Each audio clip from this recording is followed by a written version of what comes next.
Hello मेरे प्यारे बच्चों, स्वागत है एमके सर इंस्पिरेशन के एक और बेहतर वीडियो में। सो माय डियर स्टूडेंट, आज के इस वीडियो में हम सीखेंगे कि हमें निबंध कैसे लिखना है। टॉपिक कोई भी हो, कुछ मैटर नहीं करता बच्चों, लेकिन कुछ ऐसी चीजें हैं जो आपको अपने माइंड में रखनी है ताकि आप कोई भी टॉपिक हो बहुत ही इजीली निबंध को लिख सके। क्योंकि बच्चों ये 9 नंबर का टॉपिक होता है और 9 नंबर बहुत होते हैं, क्योंकि इतने सारे निबंध हैं और हर एक निबंध को रटना हमारे बस की बात नहीं है। लेकिन कुछ ऐसी चीजें होती हैं रसगुल्लों, जो अगर आप अपने ध्यान में रखेंगे, माइंड में रखेंगे, देन कोई भी निबंध हो आप बहुत ही इजीली उसको लिख सकते हैं। तो चलिए यहां पर हमने एक टॉपिक उठाया है बेरोजगारी। बेरोजगारी की समस्या, कारण व निवारण। तो हर साल पूछा जाता है बच्चों, और 2023 में यानी अब की बार भी भाई किसी ना किसी सेट में दिखाई पड़ेगा, क्योंकि 5 से 7 सेट बनते हैं बच्चों, तो 1 2 3 सेट में तो लगभग आता ही है। तो चलिए देख लेते हैं कि किस तरह से लिखना है। देखिए सबसे पहले आपको कॉन्सेप्ट समझना है। अब ये मत देखिएगा कि ये तो बहुत छोटा है, इतने में नंबर मिलेंगे, पहले समझो आप। अभी हम आपको बताएंगे ना कि आपको थोड़ा इसमें इंप्रूव क्या करना है, क्या चीज बढ़ाना है, कैसे लिखना है। बस पैटर्न तो समझ लीजिए आप ना कि हमें करना क्या है। वैसे ये भी कम नहीं है, 250-300 वर्ड में होंगे, लेकिन आपको थोड़ा मैक्सिमम लिखना है 400-500 शब्दों में, इससे ज्यादा भी नहीं जाना है। ठीक है ना। चलिए तो देख लेते हैं बच्चों। जैसे बेरोजगारी है, A to Z कोई भी निबंध हो, पहली जो आपकी हेडलाइन होनी चाहिए, हेडिंग होनी चाहिए, वो होनी चाहिए बच्चों प्रस्तावना। अब देखिए प्रस्तावना में लिखा क्या जाता है वो समझना जरूरी है। प्रस्तावना में बच्चों आपको वो लिखा जाता है कि मतलब पूरा हाईलाइट, जिसके बारे में लिख रहे हैं उसके बारे में लिखा जाता है। यानी जो भी टॉपिक हो उसकी जो मेन लाइन होती है उसे प्रस्तावना के अंदर मेंशन किया जाता है, यानी जो सबसे प्रमुख लाइनें होती हैं। भाई कोई कविता हो तो उसमें कुछ लाइन ऐसी होती है जो बहुत ही बढ़िया रहती है, कोई कहानी हो तो उसमें कुछ डायलॉग, जो जैसे मूवी है कोई भाई डायलॉग है, कोई सीन है तो उसमें कुछ ज्यादा ही हाईलाइटेड होती है। वही तरीका करना होता है आपको प्रस्तावना में। प्रस्तावना में जो सबसे ज्यादा उस टॉपिक से रिलेटेड हो उसी चीज को अपन मेंशन करते हैं। जैसे यहां से बच्चों हमने बेरोजगारी के बारे में लिखा है, तो जैसे लिखेंगे क्या, प्रस्तावना। कोई भी निबंध हो पहली हेडिंग प्रस्तावना। तो प्रस्तावना में क्या लिखेंगे, देखिए लिखना है कि बेरोजगारी समाज के लिए एक अभिशाप है। ठीक, इससे ना केवल व्यक्तियों पर बुरा प्रभाव पड़ता है बल्कि पूरे समाज पर बुरा प्रभाव पड़ता है। बेरोजगारी किसी भी देश के विकास में एक बाधक है। आप और भी लिखना चाहते हो कि भाई इस प्रकार बेरोजगारी एक जहर की तरह है जो हर एक युवाओं तक तेजी से फैल रही है, तो आप बढ़ा करके, थोड़ा बढ़ा चढ़ा करके और लिख दीजिए। हमने आपको केवल समझाने के लिए लिखा है ना। तो आप 2 लाइन 3 लाइन, वैसे देखने में यहां पर 2 लाइन है, लेकिन आप कॉपी में यही चीज लिखेंगे बच्चों तो 3 से 4 लाइन में बन जाएगा। तो इसको 1-2 लाइन और बढ़ा दीजिए, समझ गए। फिर लिखेंगे बच्चों बेरोजगारी में क्या, बेरोजगारी का अर्थ लिखेंगे। जैसे आतंकवाद आ जाता है उसमें भी लिखेंगे आतंकवाद का अर्थ। ठीक है ना, ये चीज आप ध्यान देना। तो बेरोजगारी का अर्थ लिखेंगे, दोनों इंपॉर्टेंट है, आतंकवाद और ये। तो यहां पर लिखेंगे कि भाई बेरोजगारी का मतलब क्या है। देखिए बेरोजगारी, यानी जिसके पास कोई रोजगार ही ना हो, काम धंधा ना हो बच्चों, उसको अपन बोलते हैं बेरोजगार। कहते हैं ना ये क्या है, निठल्ला बैठा हुआ है, एकदम बेकार है, नकारा। तो बेरोजगारी या बेकारी उसी को कहते हैं। ठीक, तो वो चीज होता है बेरोजगार, जिसके पास कोई रोजगार ना हो, कोई काम धंधा ना हो। तो इसमें अर्थ में क्या लिखेंगे कि जब कोई व्यक्ति योग्य व शिक्षित होता है लेकिन उसकी योग्यता के अनुसार उसे कोई काम नहीं मिलता है, तो उस अवस्था को या उस स्थिति को अपन क्या बोलते हैं बच्चों, बेरोजगारी कहते हैं। यानी कोई व्यक्ति बहुत ज्यादा पढ़ लिख लिया है, उसे बहुत ही नॉलेज है ना, टैलेंट है बंदे के अंदर कूट कूट कर भरा है, लेकिन उसको उसके अकॉर्डिंग, उसके टैलेंट के अकॉर्डिंग काम नहीं मिल रहा। भाई किसी ने बीटेक किया है, ठीक, और उसके बाद क्या है, उसे ईंटा लाद दो सर पे, फिर उसके बाद तसला वगैरह रख दो और चलिए गिट्टी बालू सरिया ढोना है, तो भाई वो क्या है, उसके लेवल का काम है, नहीं है ना। तो यानी उसके अंदर नॉलेज इतना है, भाई इसने इंजीनियरिंग किया है, ठीक है ना, या फिर आप उस किसी क्षेत्र में उसको बहुत ज्यादा नॉलेज है, तो आप उससे पता चले आप क्या है, नाला है, तालाब है, उसको साफ करवाओगे तो उसको अच्छा लगेगा? नहीं अच्छा लगेगा, वो करेगा ही नहीं। तो कहने का मतलब यह है बच्चों कि कोई भी व्यक्ति योग्य व शिक्षित होता है लेकिन उसकी योग्यता के अनुसार उसे कोई काम नहीं मिलता है तो उस अवस्था को बेरोजगारी कहते हैं तथा उस व्यक्ति को बेरोजगार कहा जाता है। यह हो गया बेरोजगारी का अर्थ। अब अपने अगली जो हेडिंग हम बनाएंगे बच्चों वो होगा बेरोजगारी बढ़ने का कारण, यानी किस कारण से ये बेरोजगारी इतनी तेजी से बढ़ रही है, यानी बेरोजगारी में वृद्धि हो रही है। तो बहुत सारे रीजन है। देखिए हमने 4 महत्वपूर्ण कारण लिख दिए हैं। बस आपको क्या करना है, इसमें थोड़ा लाइन 1-2 बढ़ा देना, बस हेडिंग यही मेंशन करना है, पूरे नंबर मिलने वाले हैं। तो यहां पर देखिए सबसे प्रमुख कारण क्या है बच्चों, जनसंख्या वृद्धि, जनसंख्या में वृद्धि। तो पहली हेडिंग बनाना है, ठीक है ना, कि भाई जनसंख्या बेरोजगारी बढ़ने के निम्नलिखित कारण है। पहली हेडिंग बनाना कि जनसंख्या वृद्धि। लिखेंगे बच्चों देश की जनसंख्या में तेजी से हो रही वृद्धि बेरोजगारी का एक प्रमुख कारण है। यानी अगर हम बात करें कोई भी देश हो बच्चों, अगर वहां की जनसंख्या बहुत ही तेजी से, जैसे भी देखा जाए भाई भारत में क्या है 140 करोड़ के करीब जनसंख्या हो चुकी है। भाई 5 से 10 देश भी मिलाकर उतनी जनसंख्या नहीं होगी जितना अपने यहां अकेले की है। बहुत सारे ऐसे देश हैं कि उनकी 4 से 5 देश की जनसंख्या मिला देंगे, 10 देश, उतना जनसंख्या नहीं होगा जितना इंडिया की पॉपुलेशन है। तो समझ सकते हैं कितनी ज्यादा जनसंख्या है। तो यहीं पर आप इसको लिखेंगे कि क्या है कि भाई साहब देश की जनसंख्या में तेजी से हो रही वृद्धि बेरोजगारी का एक प्रमुख कारण है। इसलिए क्या है कि अगर भाई बेरोजगारी को नियंत्रित करना है तो क्या इसको कम से कम हर एक व्यक्ति को चाहिए कि भाई जनसंख्या पर नियंत्रण रखे, ठीक ना। आदमियों की ये मानसिकता होनी चाहिए। अर्थात हम बढ़ाकर लिख सकते हैं कि तेजी से जनसंख्या बढ़ने के कारण न केवल बेरोजगारी बल्कि हर एक क्षेत्र में समस्या होती है। थोड़ा आप बढ़ा दीजिए बस, ठीक है ना। लेकिन बच्चों हेडिंग यही होगी। दूसरा लिखेंगे कुटीर उद्योग में गिरावट। देखिए कुटीर उद्योग जो लघु उद्योग होते हैं जैसे कुक्कुट पालन, ठीक है ना, हो गया मत्स्य पालन, मछली और भेड़ पालन, ये सब हो जाते हैं। तो ये आते हैं जैसे मधुमक्खी पालन, तो ये कुटीर कुटीर उद्योग के अंतर्गत आते हैं।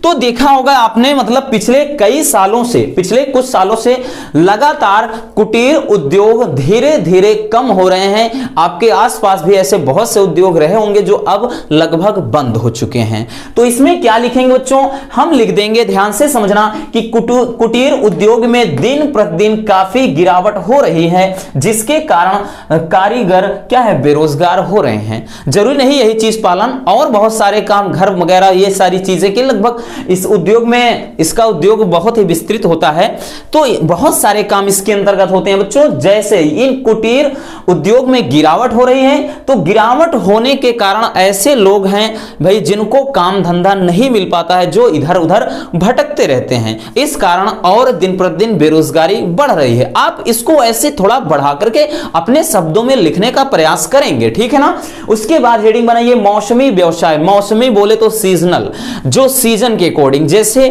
खेती। लिखेंगे बच्चों कि भारत एक कृषि प्रधान देश है, यानी भारत की जो आबादी है आधे से ज्यादा वो खेती पर निर्भर करती है। ये बात आप भी जानते हैं। लिखेंगे, इतना लिख सकते हैं कि भारत एक कृषि प्रधान देश है, अर्थात भारत में आधे से ज्यादा जो आबादी है वो खेती पर निर्भर रहती है, इतना लिख सकते हैं। फिर लिखेंगे लेकिन कृषि व्यवसाय मौसमी होने के कारण, बोले तो जो कृषि व्यवसाय है, खेती है, इसमें बच्चों सीजन चलता है ना भाई, ये सीजन में ये खेती होनी है, अगले सीजन में ये खेती। तो लिखेंगे कि मौसमी कृषि व्यवसाय मौसमी होने के कारण यह केवल एक निश्चित समय के लिए ही काम का अवसर प्रदान करता है। भैया क्या है, एक निश्चित समय के लिए कोई हम खेती करते हैं, काम के अवसर रहते हैं, तो उतने में ही क्या है हमें काम का अवसर, उसके बाद क्या है 3-4 महीने हम बैठे हैं, कोई काम धंधा नहीं है, तो ये क्या होगा, हम बेरोजगार ही तो है ना। हम रेगुलर किसी काम को करते हैं तब हम माना जाता है कि भाई हम हाँ कोई जॉब कर रहे हैं, कोई काम कर रहे हैं, बेरोजगार नहीं है। तो इसको आप बढ़ा करके इसमें थोड़ा लिख सकते हैं। अगला है औद्योगिक क्षेत्र की धीमी गति, मतलब ये धीमी वृद्धि। तो जो भी औद्योगिक क्षेत्र हैं, यानी जो बड़े पैमाने पर काम धंधे चलते हैं, कंपनी के वर्क होते हैं, ये सारी चीजें, ठीक है ना, जहां पर फैक्ट्री में कुछ सामान बनते हैं, उसमें देखा जाए तो ये वृद्धि बहुत ही कम है। लिखेंगे बच्चों कि देश में औद्योगिक क्षेत्र की वृद्धि बहुत धीमी है, और धीमी गति होने के कारण ही क्या होता है भाई, बेरोजगार बेरोजगारी की स्थिति पैदा होती है, अर्थात लिखेंगे कि इसीलिए इसमें रोजगार के अवसर कम हैं। कम इसलिए हैं क्योंकि भाई क्या है, वृद्धि धीमी है, यानी औद्योगिक क्षेत्र में बहुत ही धीमी से वृद्धि हो रही है, जिसके कारण क्या है, युवाओं को पर्याप्त रोजगार नहीं मिल रहा है और वो क्या है, परेशान है। इस तरह से आप लिख सकते हैं। ये ऐसे आप एक दो और बढ़ाना चाहते हैं, बढ़ा सकते हैं, बहुत सारे रीजन है। अगला फिर बनाएंगे बच्चों बेरोजगारी खत्म करने के संभव प्रयास या उपाय। भाई पूरी तरह से जड़ से तो हम नहीं भगा सकते हैं, कभी पॉसिबल नहीं है, लेकिन हर एक संभव प्रयास किया जा सकता है कि इसको कम किया जाए। तो इसमें क्या है, बेरोजगारी खत्म करने के या फिर कम करने के निम्नलिखित उपाय हैं। क्या लिखेंगे बच्चों, जनसंख्या वृद्धि पर नियंत्रण या जनसंख्या पर नियंत्रण। तो भाई साहब अगर जनसंख्या पर नियंत्रण पा लिया जाए तो रोजगार ज्यादा से ज्यादा मिल सकेंगे।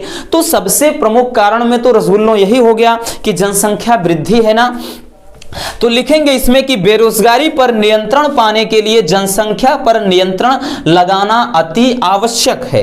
अर्थात लिखना चाहेंगे कि यदि देश में बेरोजगारी को दूर करना है, रोजगार के अवसर अधिक से अधिक लाना है, तो हर एक नागरिक को चाहिए कि जनसंख्या वृद्धि पर वो नियंत्रण लगाए। यानी क्या है कि जैसे हम दो हमारे दो, ठीक है ना, हम दो हमारे दो वाला क्या है, फंडा अपनाए बच्चों, ना कि हम दो और हमारे होने दो, ये वाला फंडा नहीं अपनाना पड़ेगा, ठीक है ना, हम दो केवल हमारे दो। अगर ये रूल फॉलो हो जाएगा बच्चों तो समझ लीजिए कि बेरोजगारी पर नियंत्रण लगाया जा सकता है, ठीक है ना। अगला लिखेंगे बच्चों की शिक्षा व्यवस्था, ठीक है ना। शिक्षा व्यवस्था का मतलब अगर एजुकेशन सिस्टम में थोड़ा वर्क किया जाए, शिक्षा प्रणाली को बेहतर बनाया जाए, देन क्या हो सकता है, बेरोजगारी की समस्या से बचा जा सकता है। इसमें क्या लिखेंगे बच्चों, देखिए इसमें लिखेंगे कि शिक्षा व्यवस्था में सुधार लाकर बेरोजगारी की समस्या से बचा जा सकता है।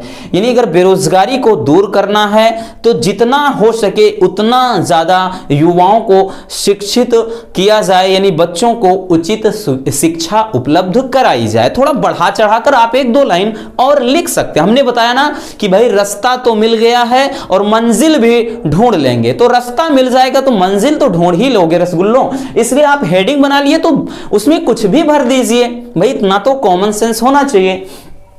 अब हम लिखेंगे बच्चों जैसे विदेशी कंपनियां, देखिए हालांकि भाई ये क्या है, हमारे लिए कहीं ना कहीं थोड़ा क्या है, कारगर साबित तो नहीं हो सकती, इससे बहुत सारी समस्याएं हमारे यहां पैदा हो सकती है, बट रोजगार को लाने के लिए भाई ये कर सकते हैं, किया जा सकता है।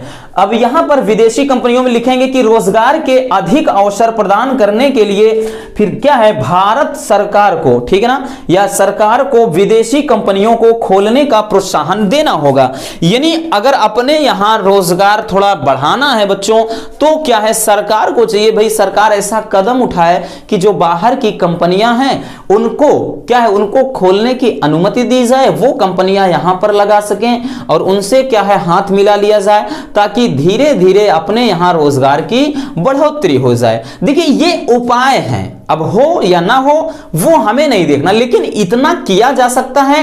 क्यों? क्योंकि बेरोजगारी को कम करना है, तो हम बेरोजगारी को कम करने के उपाय देख रहे हैं ना, तो ये सारी चीजें आप मेंशन कर सकते हैं, ठीक है ना। इस तरह से बच्चों बेरोजगारी पर नियंत्रण पाया जा सकता है। बस इनको आप बस 2-3 आप हेडिंग लिखेंगे, जितना हो सके उसी में बढ़ाकर।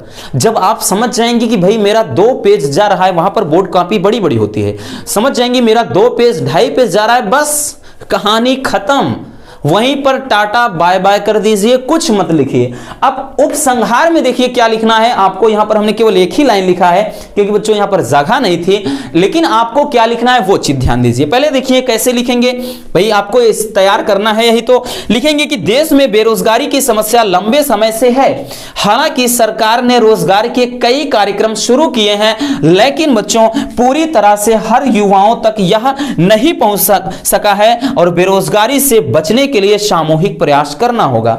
यानी आप इसको यही लिखना चाहेंगे कि भैया अगर बेरोजगारी को कम करना है तो सरकार को इसके लिए कदम, जो कड़े कदम उठाने होंगे।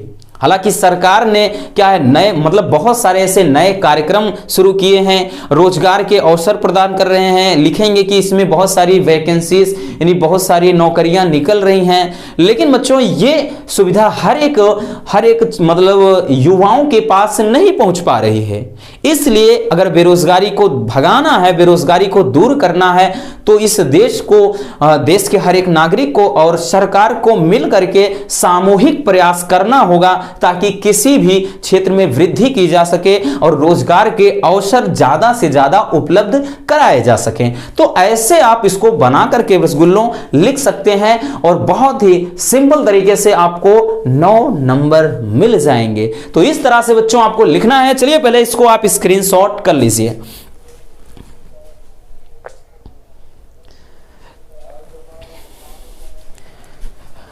चलिए हो गया बच्चों। तो आई होप कि आप समझ पाए होंगे कि किस तरह से हमें लिखना है। टॉपिक काफी इंपॉर्टेंट है, इसलिए अच्छे से तैयार कर लेना बच्चों। बाकी मिलते हैं किसी और ऐसे मजेदार वीडियो के साथ। अगर वीडियो पसंद आई हो तो प्लीज वीडियो को लाइक जरूर कर देना।